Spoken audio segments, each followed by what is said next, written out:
I'm just going to give 2 examples of ways that I'm thinking about, that my lab is thinking about how do we overcome some of these challenges. And the first one is the networked organization that Eric briefly described called Design for America. And the second one is an online platform that supports distributed base studio work that Design for America is on, as well as a couple other organizations that I'll describe in a moment. So what is Design for America? Design for America is a national network of students working on projects, volunteering their own time, this happens all outside of class, to tackle challenges in education, health, and the economy. And it's based through university-based studios, of which Berkeley has one, and they take the idea from idea to implementation. So unlike a class where you're handed an assignment and you have 16 weeks to finish it, and where you get is where you get, the goal here is not to be time-bound, but rather to get through implementation. So we teach students how to identify projects within a small radius of the campus, and the idea is to find a project partner with whom you can work, and with whom you can gain, and from whom you can gain a deep understanding of the problem. So not somebody who sends you a RFP and says, here's what it is, but somebody where you can actually stand by their sides and really understand what's going on. And when you develop an idea, you actually go back and you show it to them, and you get authentic feedback on what works and doesn't work. So this is very different than handing somebody a report or shipping it in the mail. And just assuming that it worked, really actually getting to see it work or not work more often is the case, because most of the things we come up with don't work. And I think that is a really important opportunity, learning experience, and humbling to see your idea not work.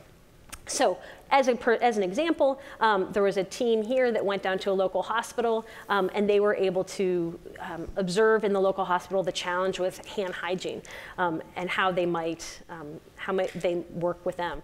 They then went back at night and spent evenings spending overnight at the hospital and really able to immerse themselves throughout the course of the project, rather than just a 1-week or a 2-week immersion process. So how do we do this?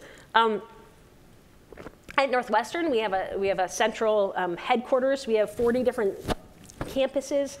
We have monthly calls. We have a self-directed curriculum that we've come up with. We have connections to mentors and project partners, an annual leadership studio that turns out to be very important, so we have everybody come to our campus.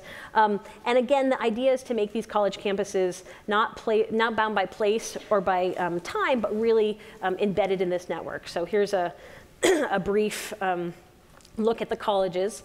We have private and public, small, large. We're working, our goal is to really diversify this group much more broad. Right now we've had really organic growth strategy, friends of friends, and we're trying to broaden this out.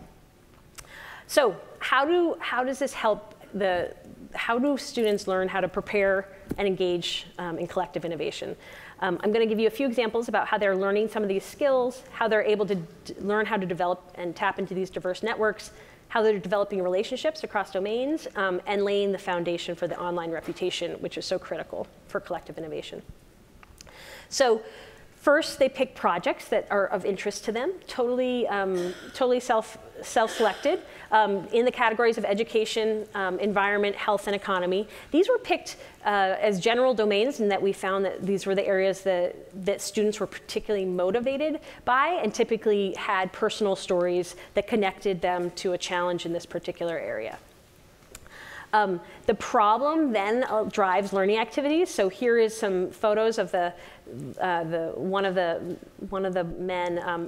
students who went over to the local hospital and was spending the night there, and became really interested in hand hygiene and became interested in the Internet of Things. He's since gone on to start a company called SwipeSense, in which they have a hand hygiene device that is worn on the person in the hospital so that you can wash your hands wherever you are, but it also can track where you are so they can have a better sense of disease prevention in the hospital.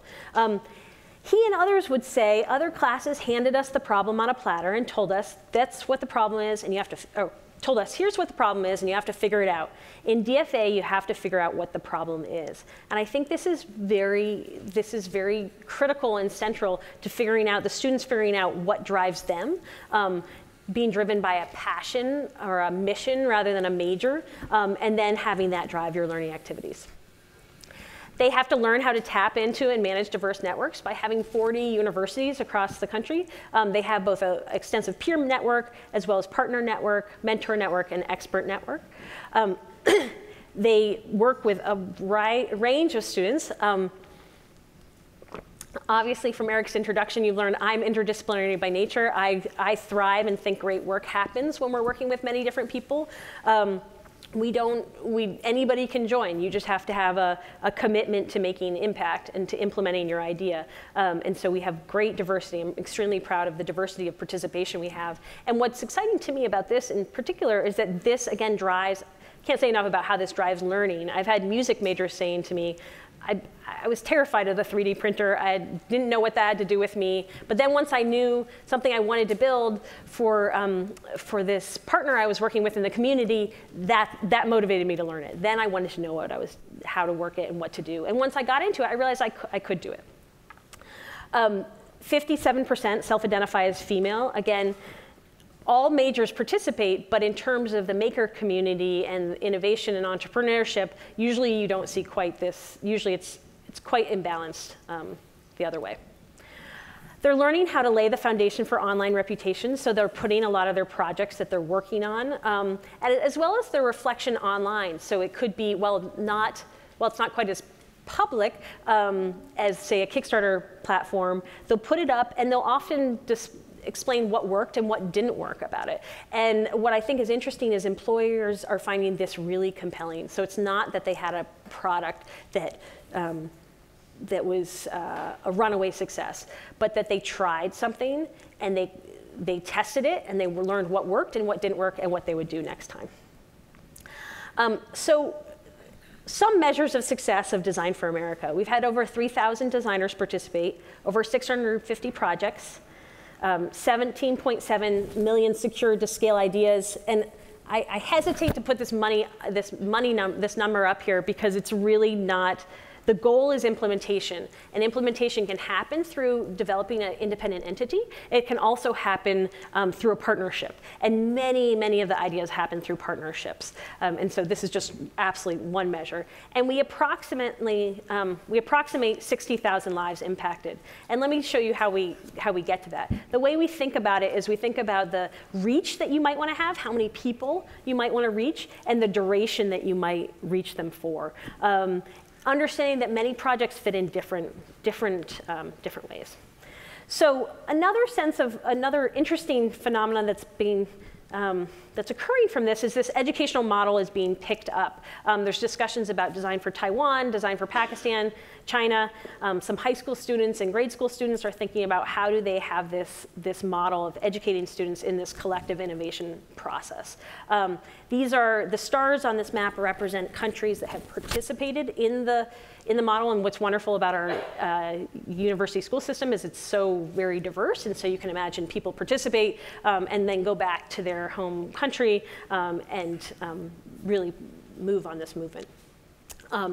So as this movement is scaling, we come up with the fun challenge of how do you design digital platforms to scale and support this kind of collaboration. And what we've come up with, my colleague Matt Easterday, who's a learning scientist and educational technologist with me at Northwestern, we've come up with a platform that we call the Loft.